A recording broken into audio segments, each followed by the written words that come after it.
What's going on, everybody? Good morning, good evening, or wherever you are, and whatever time it is. Welcome back to yet another video with your man, Immersioholic.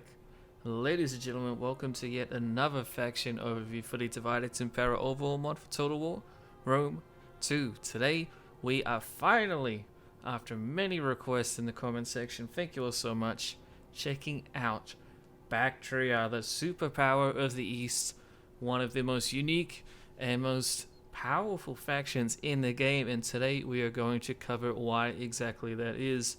As always, this video will be divided up into a three-part section. Part 1 we will talk about the campaign overview, part 2 will be the military, and part 3 we'll do an overall verdict where we talk about the difficulty level of Baktria, and I give any last minute hints, tips and tricks, and just final thoughts in general on the faction itself. Timestamps will be down below so you can use them at your convenience to scroll through the video and figure out what you want to see the most.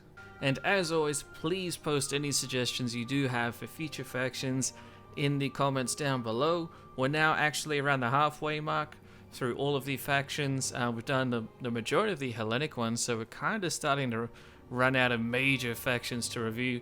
So the next few ones are probably going to be some smaller minor factions, lesser known ones. I'm thinking especially factions such as the Nabateans, the Saba, the Badawi, more African style factions. We've only done a couple so far, so that will probably be next up, but as always, please, suggestions down below. Anyway, now let's get into it by talking about the buffs and debuffs for Baktria.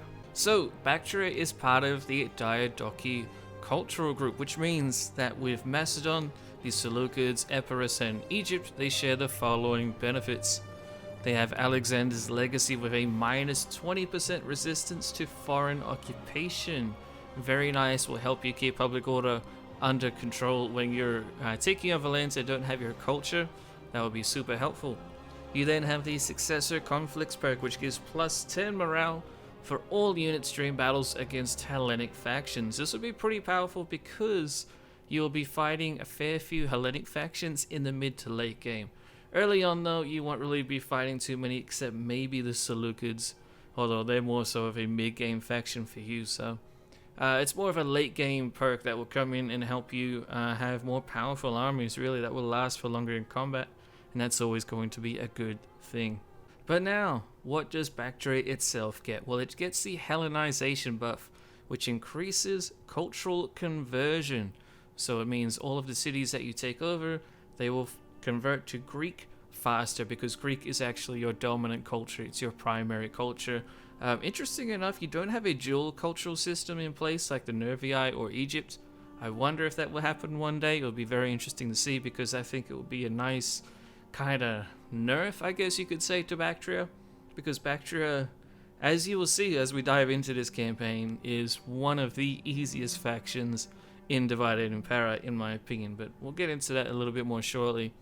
It also has the Bactrian Prosperity perk, which increases wealth from industrial and commerce buildings. Just in case you're worried you weren't making enough money having some of the best trade potential in the entire game, you now have even more money coming in from wealth and industrial buildings. I mean, from commerce and industrial buildings. So that's basically a win-win. Don't focus your economy on agriculture, because this is where the money is at for you, which makes sense. And then the last perk we need to talk about is your debuffing. You've received the Nomadic Enmity debuff, which gives you a major diplomatic penalty with all nomadic tribes. This is just for the nomadic tribes, though. I don't believe this applies to the desert nomads, like the Nabateans, for example, in the far southwest of your position. So you shouldn't have to worry about that. But the Scythians, the Saka, basically any nomads to your north will pretty much hate you, and it will be a bit of a pain to try and get diplomatic relations with them. It's still possible, like in any Total War Rome 2 campaign, you can fudge the diplomacy to be in your favor, so it's not really a deal breaker, because you're going to be fighting the nomads most of the time anyway. You're going to take them over and do it pretty easily, so I don't think that debuff is going to hinder your experience all that much. But anyway, ladies and gentlemen, that's it for the buffs and debuffs. Let's jump in to the part 1 section of this video, where we'll check out the campaign overview for Baktria. Alright, ladies and gentlemen, here we are on the campaign map for Baktria. As you can see, we're once again, finally, not a one-hitter quitter faction. This is very nice. This is possibly one of the best starting positions in the game, and I'm going to tell you why right now. So first off, we have 2 provinces, 4 different cities. You have Baktria right here, which is your capital, in the province of Baktria. You then have Ukrad-Tadia, okay, I'm sure I nailed that, which is to the east. It is the 2nd city in the province of Baktria. And then to your south, you have Kapsine, which is actually owned by the Harauvatis faction. Again, I know I'm nailing these pronunciations. Don't worry, I got this. They are the only other faction that has territory in either of your 2 provinces.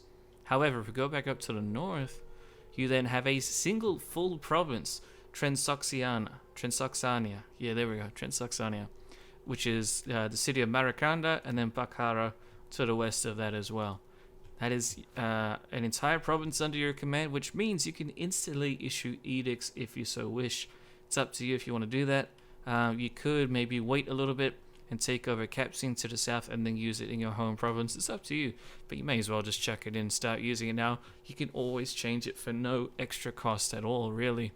Alrighty, moving along, we then have your units. So right now, you have just 1 army stationed in your capital. It's led by your general, not your leader, FYI. That is a difference that you need to note. Usually it's always the leader, but this is actually different, which is interesting. You then have your general's bodyguard, 1 unit of Macedonian settlers, which is a pikeman unit, which is interesting because you actually don't have access to pikemen instantly. You have to actually build the appropriate barracks and stuff for them. So very interesting. You can't get them right now, but you already have a unit in there.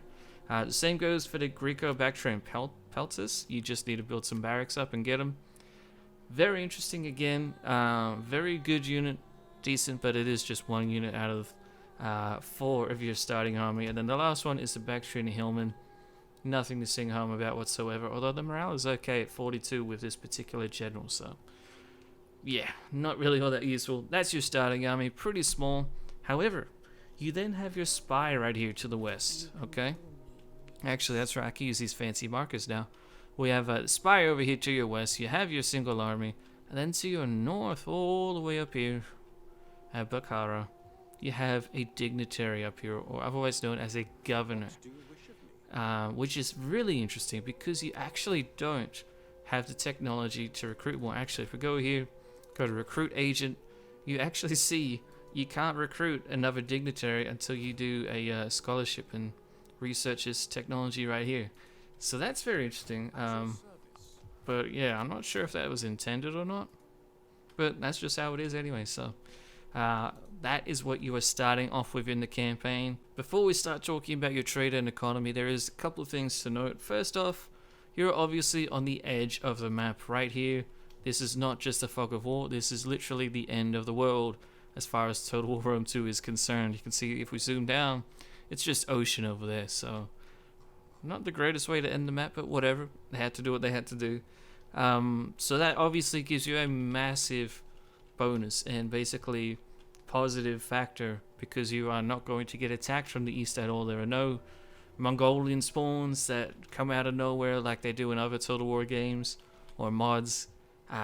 You're completely safe up here. Everything is going just fine. But then the second thing to take into account is that you actually have cultural issues in your cities.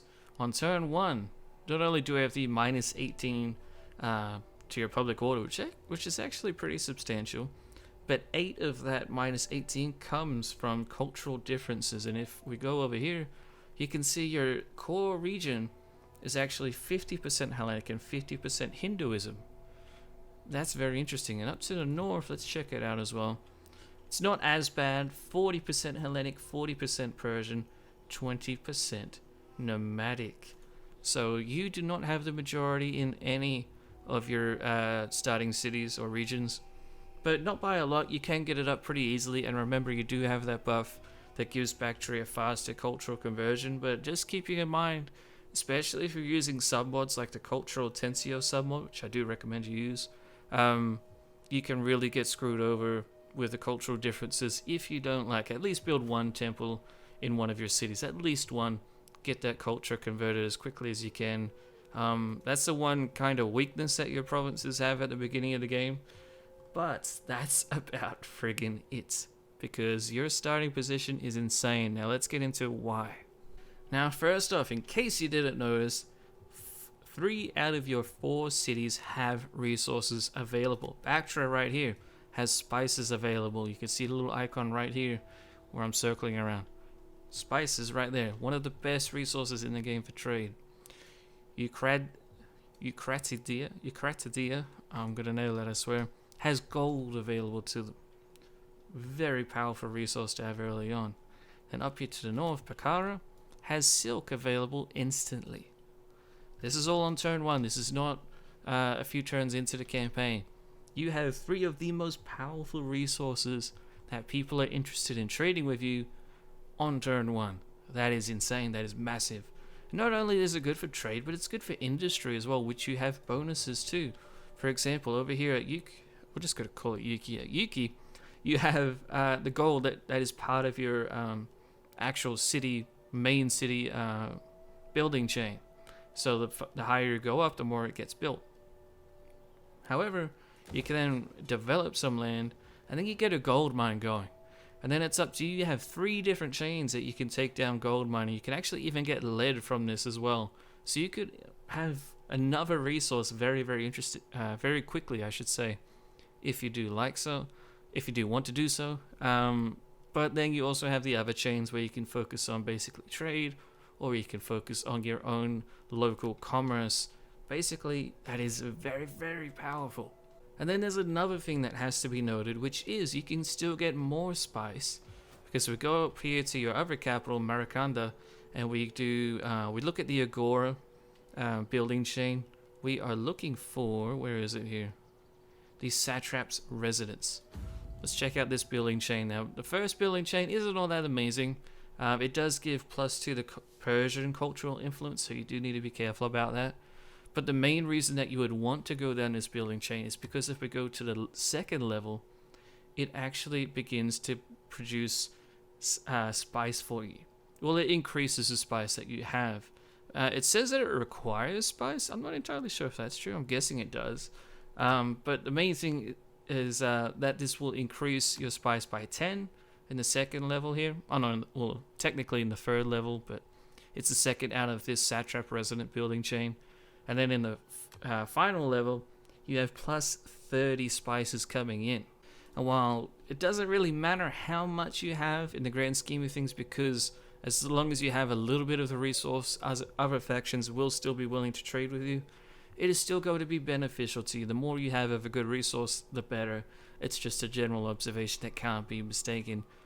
Always try to have more of the better things. So, instantly you have access to some amazing trade resources, which then brings me to your diplomacy. Now, you actually don't have a lot going on with your diplomacy. Everybody's neutral to you except for the Verazum up here. Just for whatever reason, something you've done with Parthia that they don't like, basically, because they usually go to war with Parthia early on. They're also the Parni culture, which is Parthian. However, to your north up there, in the region I'm circling now, up there is where you will see nomadic factions, so that's where you'll have even more diplomatic issues. But beyond that, everyone's pretty chill with you, and not only that, but these factions are actually all usually very much willing to trade, and they'll probably even pay you a substantial amount to get trade, because you have those powerful resources. You'll even be able to get non-aggression pacts with most factions, not all of them. In fact, let's check out the Seleucids. No, Clear War. Seleucids aren't interested instantly. Let's see if we could pay them off, because usually that's a good way of doing so. Alright, so if we give them all of our money, they'd be keen. 10 grand, they would be keen. Okay. So it does not take a lot to get non-aggression pact with the Seleucids. Now 6 grand or more might seem like a lot, but in the grand scheme of things, you're making insane amounts of money instantly. Plus, the Seleucids have all of their satrapies, which literally border you all around at the beginning of the game, that you need to keep peace with until the Seleucid script kicks in around turn 15 to turn 20, usually around that time. and the satrapies rebel, and they are very vulnerable, and then you have the easiest campaign of your life. But yeah, that is where your diplomacy is. I haven't noticed a tendency for factions to declare war on Baktria, at least in my testing, so I wouldn't expect any particular faction to try and fight you. But the general kind of thing about diplomacy is that if a AI faction knows that you're weak, which they will if they know you, they know how much military you have generally. If you don't have a good military and you're dealing with a bunch of wars, other factions will join in as well. So do try to be somewhat conscious of your wars, although you have a very defendable set of geography here to your south. You have these mountain ranges which even have river crossings. That's super powerful. You can hold off invasions from the south very easily. In addition, up to the north, you have another river crossing here, which if you somehow lose either of these provinces, you can use to hold any armies coming down from the north, like this, or from the south. Very, very powerful. And then up here, along this line, you have even more river crossings available. So your core territory is insanely powerful, economically speaking. It also has very good defense capabilities, plus you have no enemies at all coming from the east or really from the north, just the northwest up that direction. That's where the enemies will be. And then the third thing that we need to talk about, of course, population, because population ties into your military prowess very, very much, and it is basically a deal breaker in a lot of campaigns, or it can make your faction be one of the best that there is, which is what I think is happening for Baktria. Generally speaking, the population situation for Baktria is fantastic. The city of Baktria on turn 1 has 34,300 people available, and if we hover over the population tab here, it actually has a pretty healthy distribution of that population. You're of course in the highest elite tier, the Eugenies social class, you only have 1,400.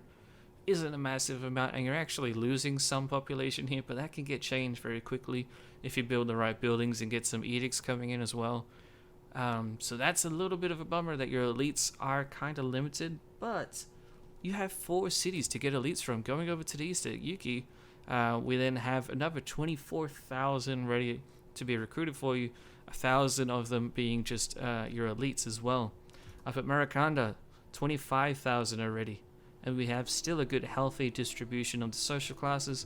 Bakara, we have another 24,000. You can see right here. Oh no, I can't show you. Can I draw an arrow? Maybe. Nope. I'm trying to draw an arrow, but anyway, you can see right here where I'm hovering my mouse cursor right now. 24,000 is the total number of people living in that city that are available for recruitment. So overall, your population is looking very nice, and taking those very good numbers into account, we then examine your military units, and we find out that the majority of your units come from your bottom social class tier. Not your lowest, because that's foreigners, but this is part of your actual culture, the Lao social class. This is the poor people basically of your faction, and almost every single unit you can recruit on turn 1 comes from that, except if you're a Greek colonist, which are your Greek good solid mid-tier hoplites. They come from the Kotoikoi social class, which is more of your like warrior style Greeks coming in. And just because all of these units come from your poor social class does not mean that they are bad units. In fact, they're pretty friggin' good considering what you need them to do. For example, this Bactrian Levy unit, not all that great, but it does have an armor of 8, which is helpful, plus a melee defense of 14. So this unit will not die instantly in combat, and it will be very good at soaking up, say, Parthian horse archers or just Persian archers in general. Very nice unit for them to waste their ammo on. And then to the left here, we have this Sogdian Axeman, one of the best shock infantry units in the game. I talked about them recently in my shock infantry video. They almost made the top 5 selection for the best shock infantry in DEI. Very good unit, and they're available on turn 1, which is nice. However, they are an AOR unit, so they are limited, but not by a lot. We can get 1, 2, 3, 4, 5, 6, 7, 8 units of them, and that's 300 men per unit. That's pretty friggin' massive. That's almost too much, because it's such a good unit in my opinion. You have Bactrian light cavalry as well, Then you have Bactrian horse archers as well. Not amazing units, but they're very effective. They're very cost efficient, and they'll be super useful for your armies early on, especially when you're coming up to the north or to the west, and you're fighting factions over here at Kath or down here in Parthia, sorry, where you'll be facing a lot of horse archer heavy armies. So that's all of your units that you can recruit on turn 1. As things start to improve, say once you start to get these Macedonian pikemen, they come from your Kotoikoi social class, which isn't amazing, but it's also not that bad. You have 4,400 of them available in Baktria on turn 1. That's easily enough for a full stack 2020 army of just pikemen, which you'll never need. You'll never need that many, but you could do it if you wanted. And that's very powerful, and it shows that you still can field very good, high, almost elite tier units in large numbers, and that's just off this single city. That you then have 3 others nearby, and then plus countless more members of the population to basically usurp a tier kingdom as you begin to expand out here to the west, which is going to be very nice for you. So all in all, your population is looking fantastic. The units that are available to you on turn 1 are very, very good, especially your AOR units. It won't take long for you either to get even better units. You could just try and build up your city or get even better horse archers. You keep going, and then boom, you have Indian war elephants available as well. I could go on and on about the benefits that Baktria has, but I think I've covered the majority here and enough for you to understand that generally speaking, your position as Baktria is indeed one of the most powerful in the game. In my opinion, there's very few drawbacks, if any at all really, that Baktria has to deal with early on. And even though fighting a faction that's all cavalry like Parthia or the nomads to the north might be very annoying, if you're playing against the AI, eventually they're still going to charge into your pikes. They're still going to get caught by your own cavalry, which is fantastic, and you have good AOR cavalry as well. That's a low tier and very cost effective. Just there's so few things that are really going to stop your campaign. The only way that you can make this campaign hard for yourself is if you screw up your diplomacy and somehow get to war with the Seleucids early on. But even if you do, the Seleucids are nowhere near your position.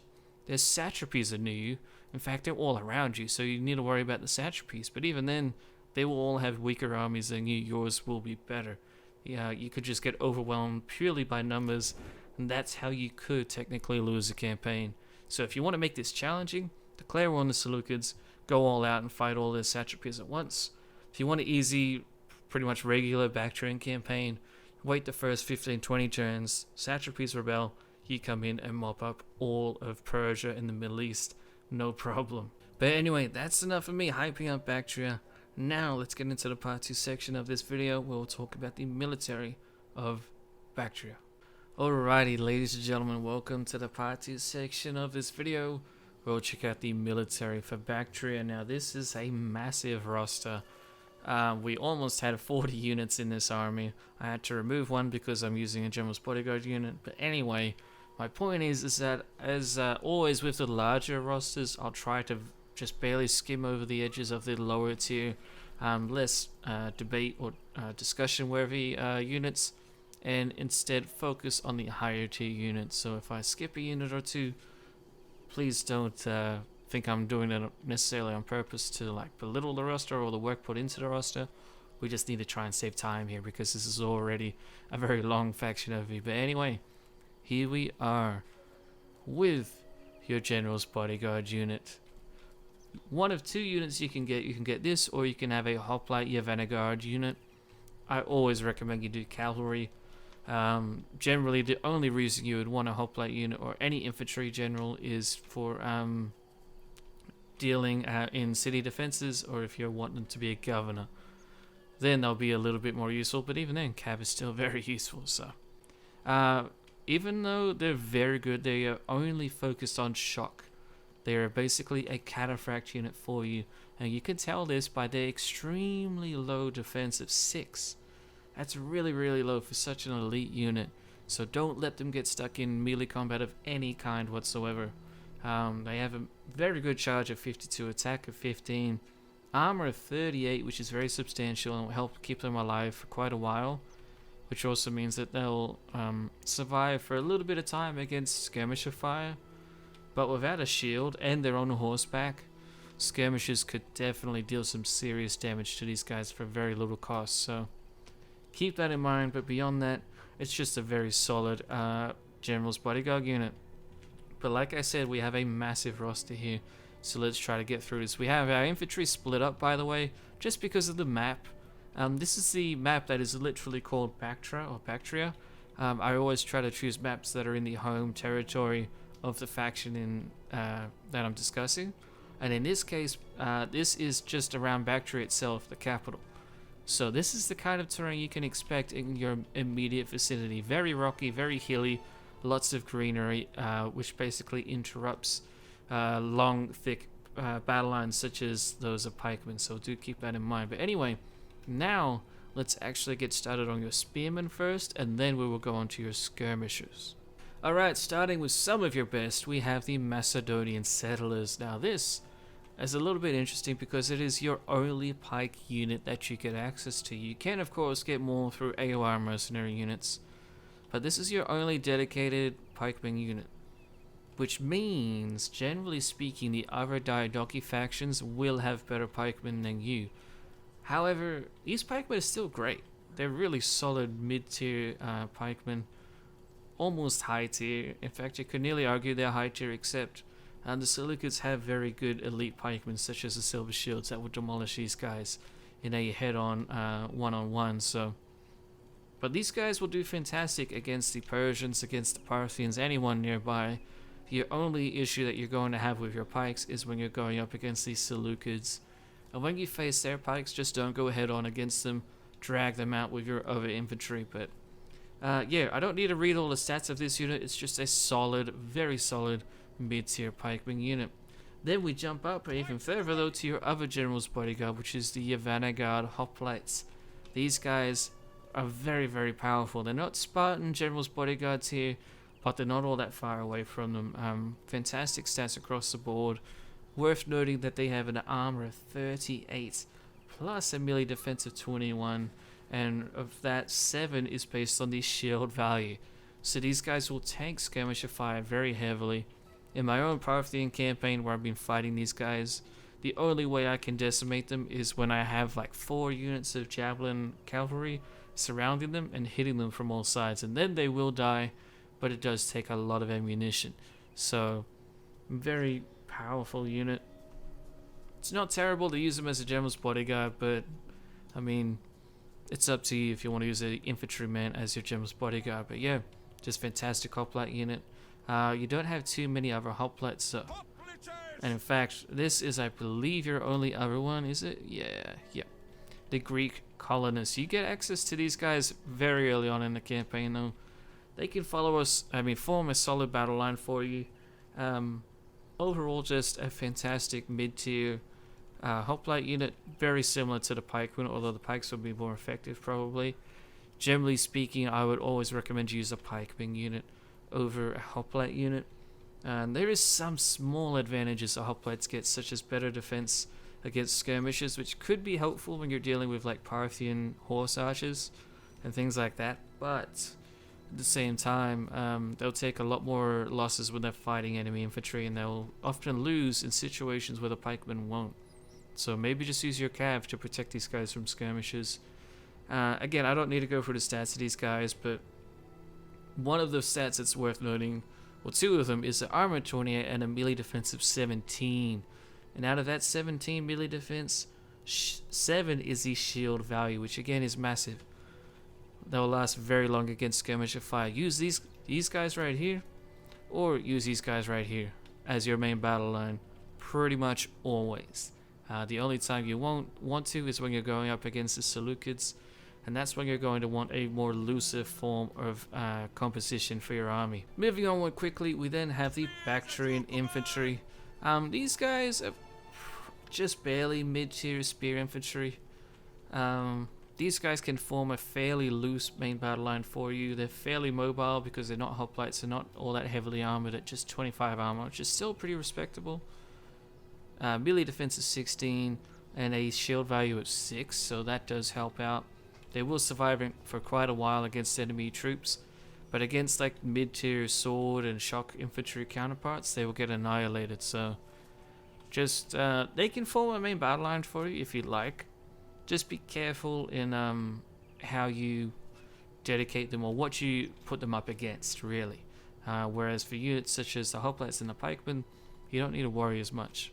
Although they do have 300 men in their units, so that does help them survive for a little bit longer. Although they will rout with more men being alive in their unit. That's one of the drawbacks of having a larger unit size, but then it also helps because then it might come back from routing instead of just being demolished like a smaller unit would. So it's probably a good thing that they have 300 men. When they move way down to your Bactrian levies, they are literally what it says, just Bactrian levies, not very good whatsoever. Only use them in absolute dire situations. I wouldn't recommend them at all. And then you have Thurio spears though, and these Thurio spears are 300 men strong like most Thurio spears are. The Thurio spears I do recommend, especially when compared to like Thurio swordsmen. These guys are just very good at supporting your cavalry on the flanks to basically win the long melee engagements with enemy cav, which you will need. I wouldn't form a main battle line with them, but you could if you really wanted to, but you're not going to want to. You have pikes and hoplites to do that for you. These guys, of course, are only available after the Thurios reforms.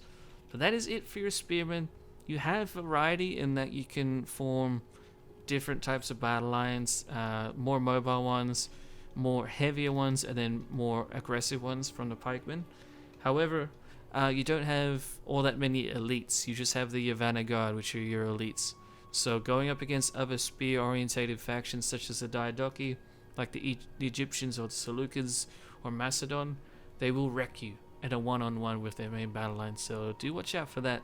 That can screw you over, but generally speaking, your main battle line is looking fantastic so far, and that's just with your spears. And then we move on to your fairly vast but surprisingly lackluster skirmisher side of things. Here we have your Sogdian Javelin men. The main thing to note about them is that your Sogdians in pretty much every single instance are better than your Bactrian equivalents, which we have right here. Your Bactrian Javelin men are here, Sogdians are here. If we just hover over and under them very quickly, Sogdians have more attack, defense, and charge bonus, and morale. So basically get the Sogdians at any chance that you can over your Bactrians. Besides that though, they're very low tier skirmishers. Try to avoid using them if you can. Instead use your Peltus if possible, although they're very cheap, so maybe you want some cheap units like that. You then have Sogdian Archer Spearmen. Now, I'm a little conflicted about Archer Spearmen, and to be honest, I should do some more testing with them to see just how useful they are. But generally speaking, in my opinion, Archer Spearmen are a little bit overrated, potentially. The spear is useful and it will help them survive against cavalry, but the cavalry of the east is incredibly impressive. The Parthian cataphracts in particular, the Median cataphracts, they will annihilate units like this, even though they have a spear. So don't rely just on a spear being held by an archer to defend against every single cavalry attack in a one-on-one. There's a very good chance that these guys will still lose, especially if it's multiple charges happening at once. But beyond that, nothing else to say about their statistics really. Pretty standard archer. It's just that they have a spear addition as well, which is always cool. It's nice and I appreciate it, but I just think people need to be careful about using spears with basic archers like these. They're not going to win you a massive amount of battles. It can be helpful, don't get me wrong, but yeah, just be careful. Don't rely on that spear too much to defend your archers. We then move on to your Bactrian archers, very bottom tier, basic levy archers, nothing to talk about there. We then have Bactrian slingers, which are in the same category, hardly worth mentioning. Their attack and melee stats are abysmal. We then have though your Pisidian settlers. Now these guys are special. They're javelin unit. They have good javelin stats, 22 damage range and 90. However, the main attraction of these guys is that they actually have fantastic melee stats. An attack of 9, a defense of 11, charge bonus of 29. weapon damage of 19, and an AP damage of 14. Armor of 20 as well, in addition to all of those stats. That's actually super impressive, and this is one of your higher elite tier skirmisher units that you get access to. Basically, these guys are a mobile skirmisher force / shock infantry force. Use them to annihilate the enemy positions with their javelins, and then they can get in close quarters and finish the job very easily. Very good unit, and it kind of demonstrates the strength of Baktria in skirmishing, which is mainly javelins, although we do have some archer exceptions here, which we're going to talk about right now. Because we have Cretan archers, or more so Cretan settlers is technically what they're called, but these guys are basically Cretan archers. The only drawback to them is that they only have an armor 20, whereas one of the Cretan archer variants has an armor 25, I believe. I think it's a mercenary one. Just thinking off the top of my head here. But yeah, Baktria apparently living out in the far east on the edge of India and Persia has Cretans living there. I'm not sure if this unit is needed in the roster. They're already so freaking powerful. I kind of think it's a bit of overkill, but it is interesting and they are very cool, and I mean, I'm happy with that. You know, they look badass, they're very cool and unique, and that they're unique as an archer, the Cretan archers in general, then that's fine with me. But yeah, I would like to see the reasoning behind it. Perhaps there's like some historical sources hinting to Cretans specifically being sent to the east to colonize and live out there and settle certain areas. Just in case you don't know about Cretan archers, the main draw of Cretan archers is their massive damage of 18, 4 of which is due to armor piercing damage. So that's a very, very high damage for an archer unit. They have the highest armor piercing damage of any archer unit, besides unique units like slingers, dart slingers I mean. However, their range is only at 150, so these guys will annihilate enemy heavy units, although they need to get close to do it, because most archers have a minimum range of like 165 and it goes up from there. But you make up for that with one of your next units, which is this one right here, your Mauryan Longbowmen. These guys are interesting. They are not an AOR unit, they're actually a part of your core roster like the Cretans are. However, the main difference with these guys is their insane range when compared to any archer unit, especially the Cretans are. These guys have a whopping 215 range. Just straight off the bat, it does increase as they get better as well, by the way. But that range is just absolutely monumental. They're almost operating like a Scorpion or some sort of siege equipment unit. These guys will be a big reason that you can deal with enemy horse archers extremely quickly. Looking at you, Parthia in particular. Even though their missile damage is only at 16, it's still very impressive that they have such a long range. Another thing to take into account is that they actually have 200 men in the unit instead of the more normal 175, so that gives you an extra 25 arrows being flung at the enemy, so that's going to be very nice. The biggest drawback, of course, though, if you can't tell by looking at their dress code, is a lack of dress code. They have no armor whatsoever. They will get annihilated in melee and by enemy skirmisher fire if they get close enough to deal damage, so be careful against that for sure. They have a melee attack of 9, which is kind of interesting. I'm not sure why. I don't think they have an axe because they don't have any armor piercing, really, just 3, but their weapon damage is at 23, so very useful unit though. Mainly use them to destroy enemy skirmishers and force the enemy army to engage in close quarters with you. And then the last unit of your skirmish we have to talk about is your Greco-Bactrian Peltas right here. These guys are not your best Peltas unit because we just talked about the Pisidian units, although they are basically a slight step down from the Pisidians. Not only in melee statistics, but in missile damage and range. They're just down by like 1 missile damage and 5 range. So this is just a solid mid-tier Peltas for you. Basically a unit that all of the Diadochi factions get access to. Not bad on melee statistics, so you can get them engaged in melee and they'll do very well. Defense at 12, attack at 9, armor 25. these guys will be able to be very versatile on the battlefield, and don't underestimate how useful a good peltist can be, because they can get a lot of kills for free with their javelins, but then they can come into melee, especially when they're outflanking enemy formations, and get you a surprising amount of kills and survive in combat for a while. Very useful unit, do not underestimate peltists. But that's it for your skirmishers. Now let's very quickly talk about your melee infantry and then your cavalry and special units. So, down here, we have your thorax swordsmen, basically Greek legionaries, or almost legionaries, or they're about the same in statistics. They're very similar anyway. These guys are obviously only available after the thorax reforms though, so you will have to wait for a fair while to get them. You only get them after turn 120 and Imperium level 5, so very fantastic sword unit. I've talked about thorax swords plenty, so we won't do that now. Let's move on. We then have the Greco-Bactrian assault infantry.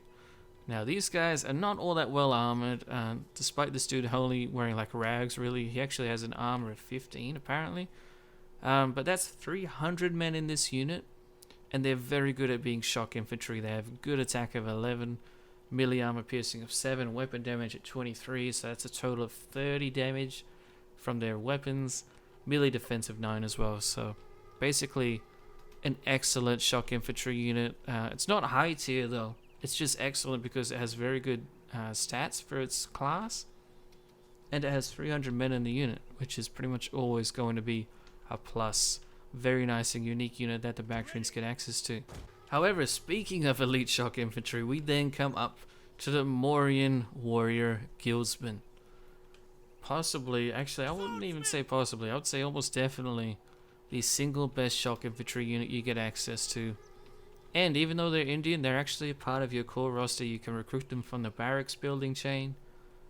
Just an insanely good unit. This is one of the top 5 best shock infantry I should say in DEI. I did a video on it, go check it out if you haven't seen it yet, if you want to see the best that there is to offer in DEI. These guys are definitely up there. I think they're tied for 3rd place with like 6 other units, so very, very nice unit.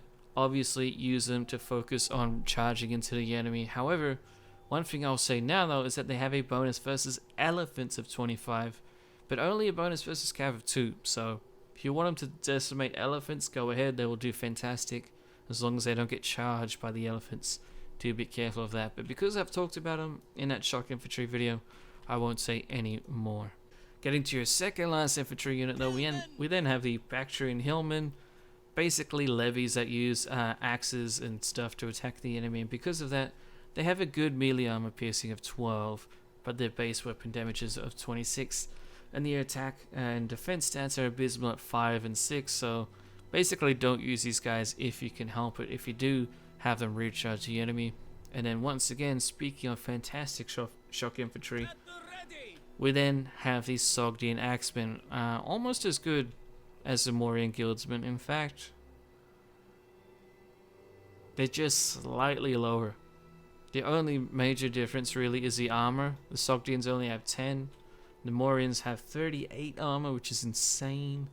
And then these guys have an armor piercing damage of 11, whereas the Mauryans have 13. So fantastic though. Always get Sogdian over Bactrian units if you can, but always get Mauryan shock infantry over the Sogdians if you can as well, because they're just friggin' that good. So that's all your swordsmen. Obviously you're very centered around assault and shock units. You do have some decent sword infantry though, so don't be too afraid of using them, such as the thorax swordsmen. They'll be super useful for you. And you have good AOR units in the area, and you'll have more as you continue going west as well. For example, the Babylonian spearmen of Mesopotamia are fantastic at holding a battle line, although they're not swordsmen, they are spearmen. But yeah, you do have more infantry options. But this here is all of your infantry. Now let's go all the way over here, and we'll check out your skirmisher cavalry. Now let's start off with the Greco-Bactrian cavalry. Now these guys, like many of the other units that we'll talk about, is a mixture of horse archer and shock cavalry units. Sorry, they have decent stats all around. Basically a solid mid-tier unit that you will have a lot of versatility with. Use these guys to charge into the rear of enemy formations with their high charge bonus at 54 and good melee stats in general. Range of 150 though is kind of low, but it's pretty typical of a horse archer unit, especially one that's not specialized as a horse archer. However, you do need to be aware that they have only a melee defense of 4, which is beyond pathetic. That's really bad. That's like levy level, below some levies. So do not let these guys get stuck in combat for long. They're terrible in melee defense. On the attack, they're great though, so let them charge into the enemy and deal damage. But beyond that, don't let them get stuck, otherwise they will die very quickly. We then, moving forward, have your Bactrian horse archers. Pretty low tier horse archer unit, but that's all it is. It's a horse archer unit. I wouldn't use this as a shock cav unit, although they do have a charge bonus of 35. And an armor piercing damage of 12, funnily enough, which is interesting. I'm guessing that they pull out an axe in the middle of combat because of that. But their defense is only at 3, armor is only at 11, so despite that high armor piercing, I still wouldn't want these guys to get into an extended melee at all. Use these guys in the Parthian fashion, skirmish the enemy to death. We then have this Sogdian camel riders. That's right, these guys are Sogdian, hence they're generally going to be better than your Bactrian infantry, so try to use Sogdians as much as you can.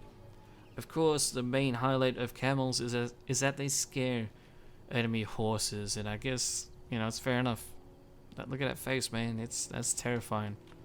Dude has a little goatee under his head. Wow.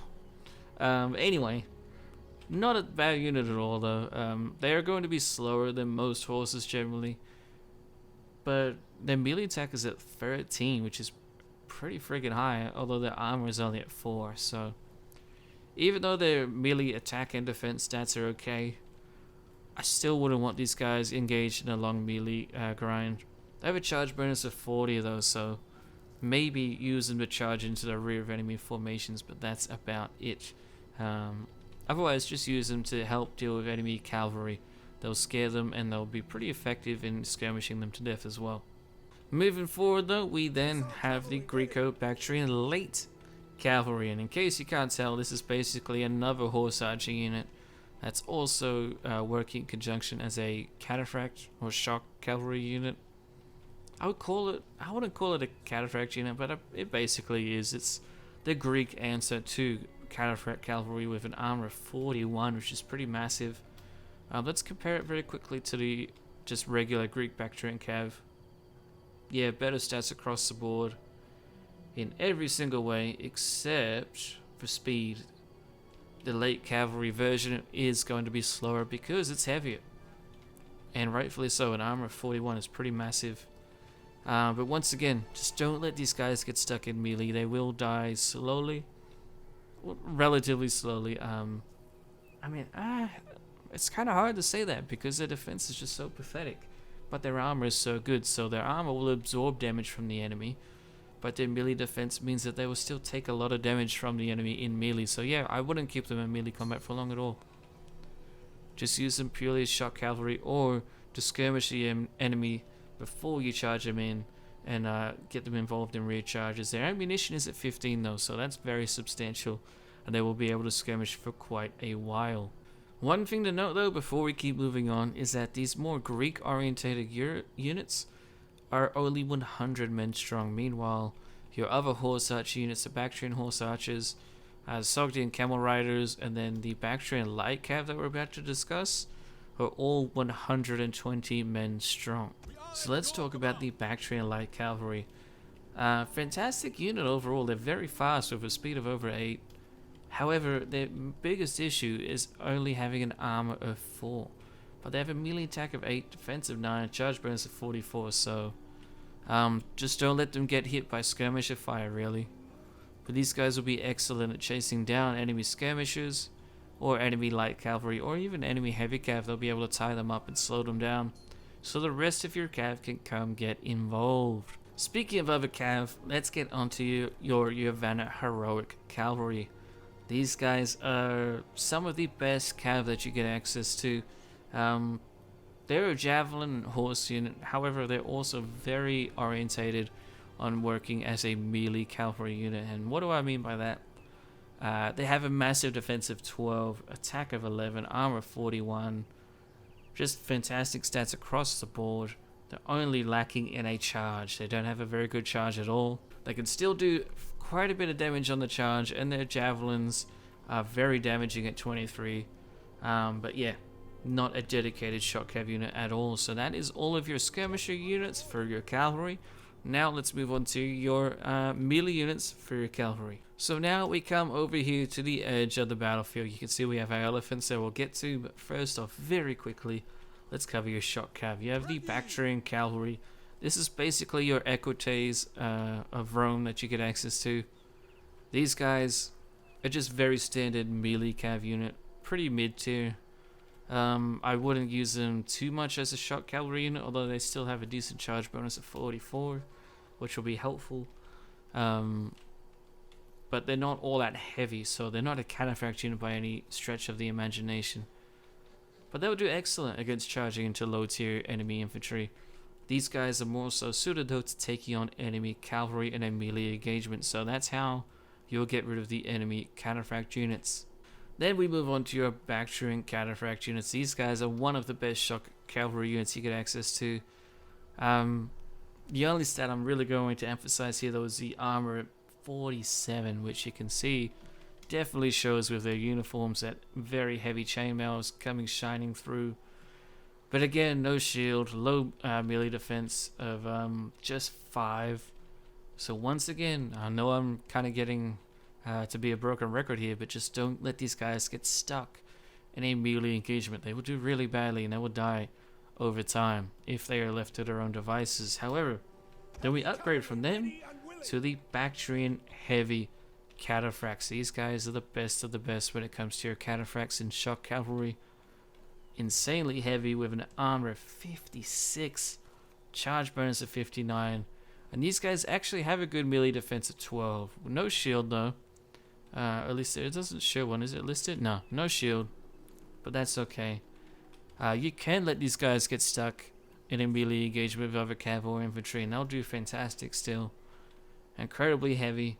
They'll do massive amounts of damage on the charge, so that's how you should be trying to use them though. Recharge the crap out of enemy units, or charge head on into enemy cavalry, and they will deal insane amounts of damage. These guys are basically your elephants in disguise. And then we move on to your Greco-Bactrian citizen cavalry. Now these guys are very similar to your first unit, so let's move them up here to the Bactrian cavalry unit. And in fact, just comparing them, the only difference is that these guys have better defense and morale. Morale at 43 compared to 39. Defense at 13 compared to 9. But yeah, basically an equity style unit, which means you want to use them just as a melee cavalry unit to deal with enemy cav, tie them up and kill them slowly over time, and they'll be very good at dealing with enemy infantry, like light infantry I should say, but not heavy or mid-tier units. You want your cataphracts to do that, of course. Solid unit though, very helpful for your armies, very versatile as well. But now, it is time of course to talk about one of the most iconic things about Baktria, and that is of course their access to Indian war elephants.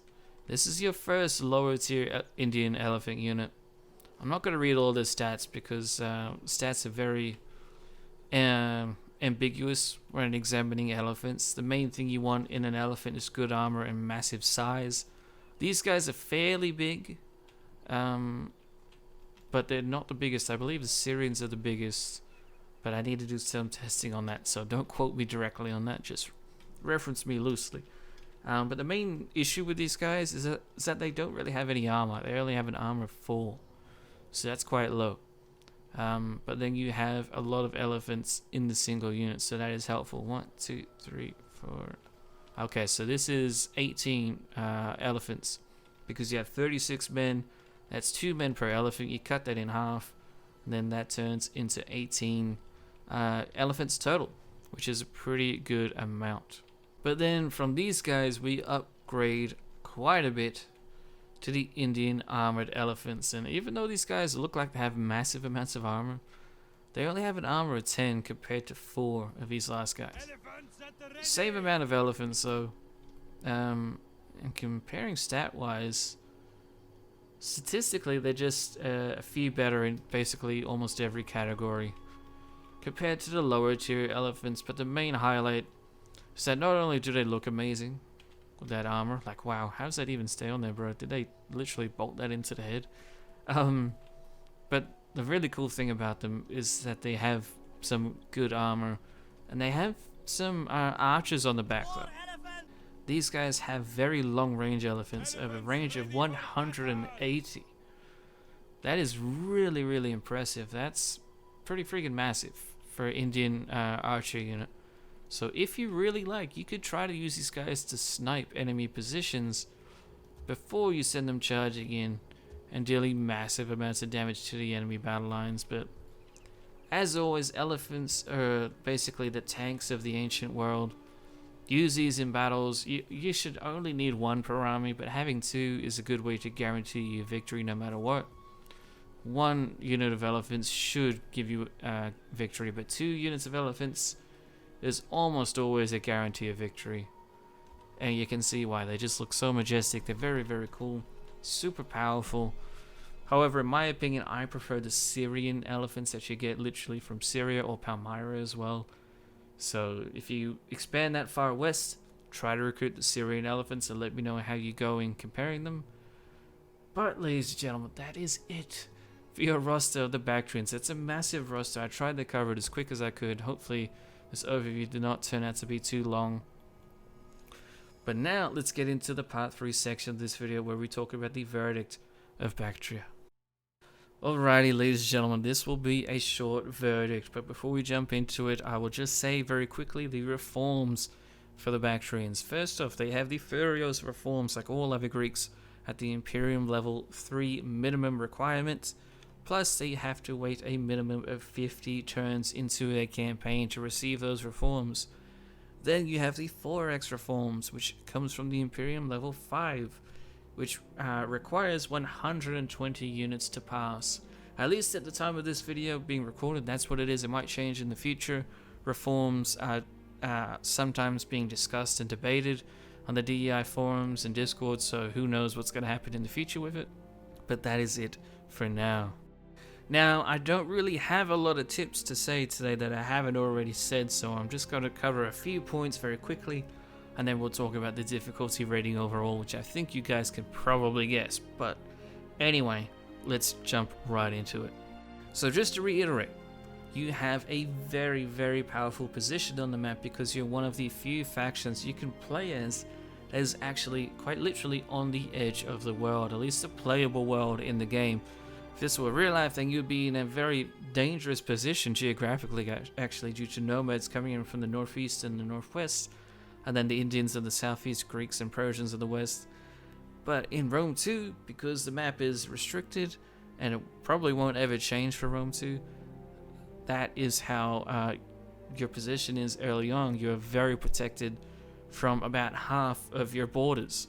You have a very restricted travel path of enemy armies coming towards you, so you can predict them very easily and plan accordingly and use those river crossings and mountains to ambush and stop the enemy right in their tracks.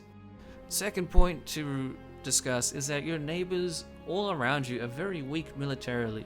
Now that doesn't mean that they can't spend a lot of money and get a lot of armies. They can, and they can throw a lot of numbers at you, but the quality of their armies is pretty subpar compared to yours. You pretty much outclass them in almost every category. The Parthians and the far western Persians like Media will have better shock cavalry than you, but only just barely. And because you're a player going up against the AI, at least in most cases you will be, you should be able to combat that very easily and it won't be too much of an issue. The Indians to your south though, they will also have similar shock infantry level units because they have the Indian units that you get plus better ones, and they have Indian war elephants very early on, so they could give you a run for your money, but you still have a better roster and a better starting position to them, so you should be able to wipe them out. Wipe out the Indians early on, you will have a very easy campaign, especially if you follow my next point, which is to be very patient and wait until the Seleucids have their satrapies rebel. If you wait for them to rebel, this can very easily be one of the easiest campaigns in Divide et Impera, in my opinion. If you don't wait, then it can be a bit more challenging early on, but still your armies will be better than all of theirs that they send against you. The Seleucids themselves might have a better roster, but if they're using a lot of AOR units in their armies, you'll outclass them usually. Just be careful of their elite pikemen, they will give you a serious run for your money. But generally speaking, you should be able to ruffle stomp the Seleucids as long as you don't screw up diplomatically, which is pretty easy to do. You can even get non-aggression pacts with them on turn 1 if you wish, so I would recommend you try and do that. Spend that money, get that investment so you have time to build up your kingdom and get your economy flowing, which it will very easily due to trade. And then my last point to remember is that the nomads will be pretty hostile towards you due to your diplomatic penalty that you get against them. But they will be annoying to fight, but pretty easy in general. The AI isn't good at handling horse archers for the most part, and while they will skirmish you pretty heavily, you can chase them down with your light cavalry, get them into melee engagements, and then obliterate them with your shock cav and spears. And it won't be very long until you can take their cities either. You can use your shock infantry to take the walls of their cities, and you will decimate their garrisons quite quickly. So, like I said, you're just more powerful than all of your neighbors, and it just shows very easily in pretty much every scenario that Baktria goes up against. I can't really think of too many rosters where Baktria is going to really suffer. Maybe against a heavy guerrilla faction, but even then, the units of Baktria are just so powerful, they could handle getting recharged and still deal some serious damage. And then the cavalry of Baktria is just very, very powerful, especially considering that they're Greek and not Parthian or Persian. So unfortunately, that's basically it for the verdict, ladies and gentlemen. The last thing that we have to say is, of course, the difficulty rating. Now this is an unprecedented, this is a never before seen on the Immersioholic channel, where we are finally giving a 2 out of 10 difficulty rating. This is a very easy faction to play, in my opinion. It's almost borderline insanely easy, but I don't think any faction would be a 1 out of 10. 1 out of 10 being basically impossible to lose. It's definitely possible to lose as Baktria. And if you're doing a head-to-head campaign or something, then it's different. But this and all of my faction overviews are based on the premise that you're playing on a regular campaign against the AI on normal campaign and battle difficulty. If you're going above or below, then that throws this faction overview out of the window. But not by a lot, to be honest. But the main thing is that I have to set some sort of premise or assumption in place to make these overviews consistent. If you're playing on normal, it will be a fairly easy campaign for you. In fact, it will be a very easy campaign. This is the first 2 out of 10 I've ever given to any faction in DEI. I don't think there'll be too many more. I can think of maybe one more that would be 2 out of 10. But in my opinion, Baktria is very easily a good contender for being one of the easiest factions in the game. And it's funny because there are factions that have better units than yours, but you just have them available in such large quantities that you can still negate their elite advantage. For example, the Seleucids again. Their pikemen are some of the best in the world. But who cares when your mid-tier pikeman is still very good and all they have to do is survive for 5 to 10 minutes while your cavalry deals with the enemy cav, wipes them out, and then your elephants come in and obliterate the silver shields and they become silver splattered crap on the ground. Baktria is just very powerful. It's pretty hard to mess it up. But like any faction, it is possible to screw things up, which is why I don't think any faction DI is a 1 out of 10, which would be just impossibly easy. Just like 10 out of 10 is impossibly hard. But yeah, that's where it is, ladies and gentlemen. In my opinion, they are very easy. Although I would love to know your thoughts and experiences in your own Bactrian campaigns in the comments section below. But anyway, ladies and gentlemen, thank you all so much for watching. I hope you guys enjoyed, and I shall see you in the next one.